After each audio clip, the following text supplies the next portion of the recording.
So, that's my Leonid McGill character. I started writing it. I'm thinking I have to publish it as a novella now, but, we'll see. We'll see what happens. But it's fun, thank you. I'm glad you seem to like it.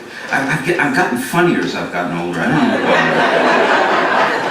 I guess, you realize, you don't have that, you don't have that much time. Well, it's true, right? I mean, honestly, it's like, do you want to? And you have to actually think about it. You can say, well, this is the whiskey that he got.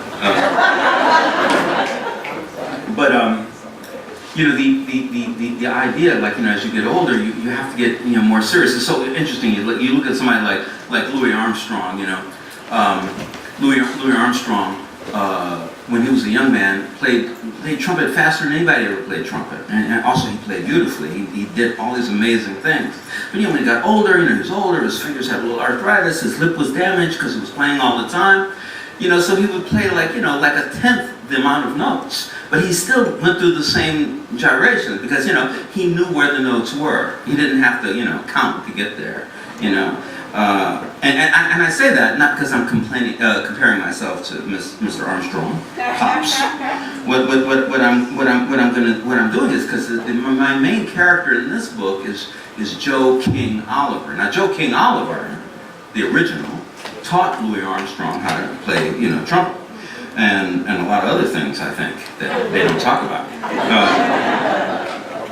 And so I need to say that to you because I'm going to read you just a little bit of the beginning of this one, and that should be fun. But the idea is that nothing in the beginning tells you what this story is about. There are people all over the country, black men, who either get into fight with the police and something happens, or the police kind of kill them, for reasons which are never quite clear. Well, I was on his chest and I was pointing a gun at his head, and he kept screaming, so I had to shoot him. It's like, I mean, you were on his chest with a gun at his head. He didn't have no gun, and you would think like I mean, it's that one moment where you have to kind of think a little bit about the NRA. Say, God, I wish that motherfucker had a gun, so he could protect himself, And a lot of times people commit crimes, white people, black people, it doesn't matter. But sometimes it's a crime of self-defense, and really I mean exactly that, a crime of self-defense. Now, my main character gets involved in a case. He's a black man, he's a cop, so therefore he doesn't like people who kills cops. But he gets involved in a case where somebody says that this man who's been sentenced to death might have been defending himself. And I wanted to write this story because I just wanted to say, well, what if you find out that a guy is innocent of a crime and he's going to, have a terrible punishment for that crime? Are you, like most of us probably think, going to do nothing? Or just fight and fight and fight until they finally execute him? Or might you step outside the box? That was the whole thing, the whole reason I wrote this novel. None of that is in what I'm going to read to you. So. But I'm going to introduce Joe King Oliver. So it's a couple pages, and hopefully you'll still want to buy the book. Looking out from my second floor window onto Montague Street is better than the third floor view. From here, you can almost make out the lines and the faces of the hundreds of working people moving past. People who, more and more, have no reason to walk through the doors of the fancy shops and banks that have made their claim on that thoroughfare. These new businesses are like modern-day prospectors panning for gentrified golden customers who will buy the million-dollar condos and fancy clothes, eat in the French bistros, and buy wine for $100 a bottle. When I took this office, almost 11 years ago now, there were used bookstores, secondhand clothes shops, and enough fast food to feed that displaced army of workers in Brooklyn Heights. That's when Christoph Hale offered me a 20-year renewable lease because another cop, Gladstone Palmer, had overlooked his son, Leif Hale's involvement in the brutal attack on a woman whose only offense was to say no. 3 years later, Leif went to prison for another beating, one that got bargained down to manslaughter. But this had nothing to do with me. I had the lease by then. My maternal grandmother always tells me that every man gets what he deserves. 13 years earlier, I was a cop too. I would have tried to put Leif in prison for that first assault, but that's just me. Not everyone sees the rules the same. The law is a flexible thing on both sides of the line, influenced by circumstance, character, and of course, wealth or lack of same. My particular problem with women was, at one time, my desire for them.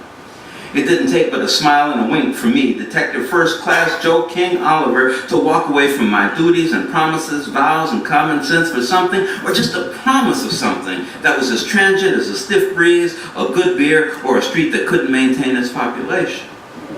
For the last 13 years, I've been somewhat less influenced by my sexual drives. I still appreciate the opposite, sometimes known as the fairer sex, but the last time I acted on instinct, I ran into so much trouble that I believed that I was pretty much cured of my roaming ways. Her name was Nathalie Malcolm. She was a modern-day Tallulah Bankhead, with a husky voice, quick wit, and that certain something that defined the long-ago starlet. My dispatcher, the same Sergeant Gladstone Palmer, called via cell phone to give me the assignment. This should be easy, Joe, Palmer assured me. It's basically a favor for the Chief of Thieves. But I'm on that port side thing, Glad. Little Exeter always makes his move on Wednesdays. That means he'll be doing it next Wednesday and the one after that, my sergeant reads. Gladstone and I had come through the academy together. He was white Irish and I was a deep shade of brown, but that never affected our friendship. I'm close, Glad, I said, real close. That may very well be, but minutes in a hospital bed with a punctured lung and Brewster messes up 2 out of every 5 collars. You need a point or 2 on your sheet this year anyway. You spend so much time at the docks, you don't make half the arrests you need to keep your numbers up to snuff. He was right. The one place the law was not flexible was in statistics. Criminal arrests and convictions, the retrieval of stolen property, and competent investigation that leads to crime solution were what our professional careers hinged upon. I had a big case in front of me, but it might be a year or more before I could wrap it up. What's the offense? I said. GTA. Just one cop for a chop shop? Nathalie Malcolm stole a Benz from Tremont Bendix of the Upper East Side. A woman car thief? Order came from up top. I guess Bendix got friends. It's just a single woman lives alone in Park Slope. They say the car is parked in front of the brownstone. All you have to do is ring the bell and slap on some cuffs. You got paper on her. Better be waiting for you at the station, and Kate? What? Glad only used my middle name when he wanted to make a point. Don't mess it up. I'll send you a text with all the details. The purple bin was in front of her place. It had the right plates. I looked at the front door, flanked by full-length windows that were swathed in yellow curtains. I remember thinking that this was the easiest arrest I'd ever been sent on. Yes, she said, opening the door maybe a minute after I rang. Her tan eyes seemed to be staring through a fog at me. She had red hair and the rest pure Tallulah. My grandmother likes old movies. When I visit her in the lower Manhattan retirement home, we watch old love stories and comedies on TCM.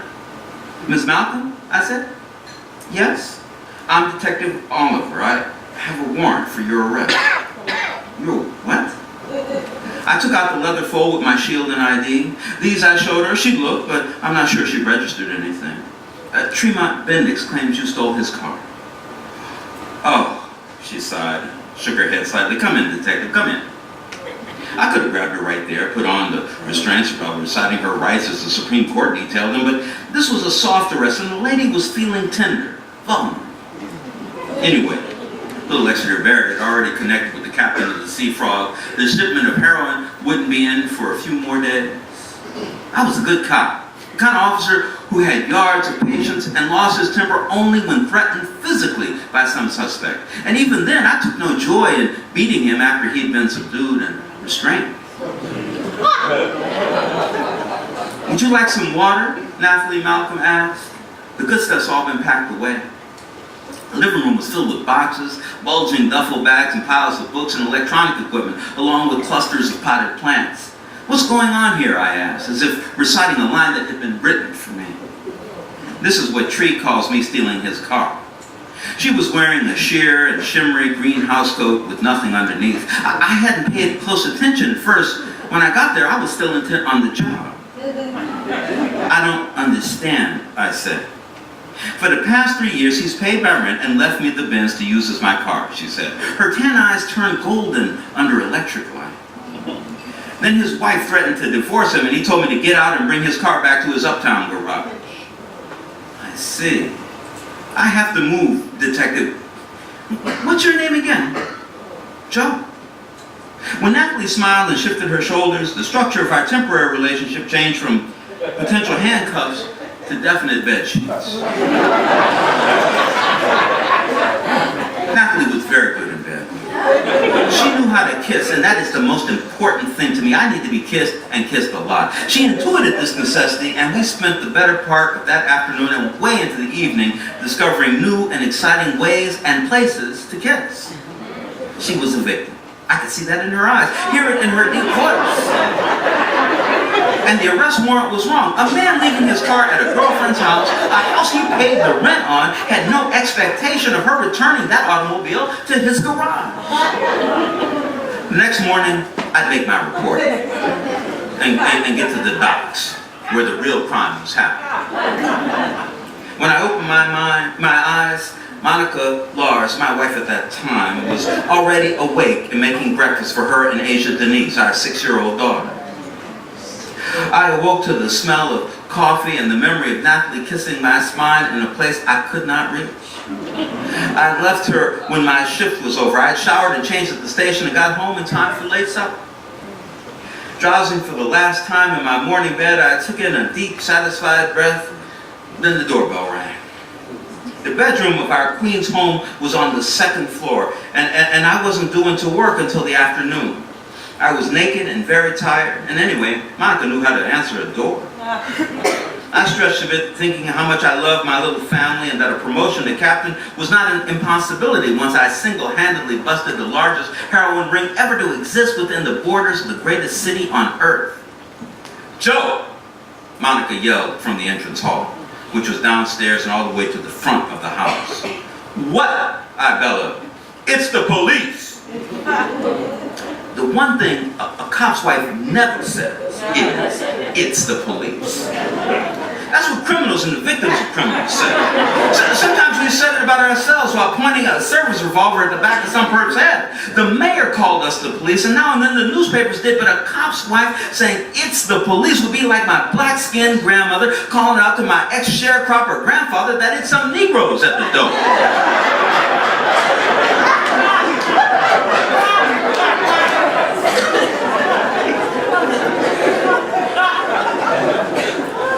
I knew there was something wrong and that Monica was trying to warn me. I had no idea that that would be her last loving act in our marriage, or that her call heralded the end of any kind of normal life that I could expect.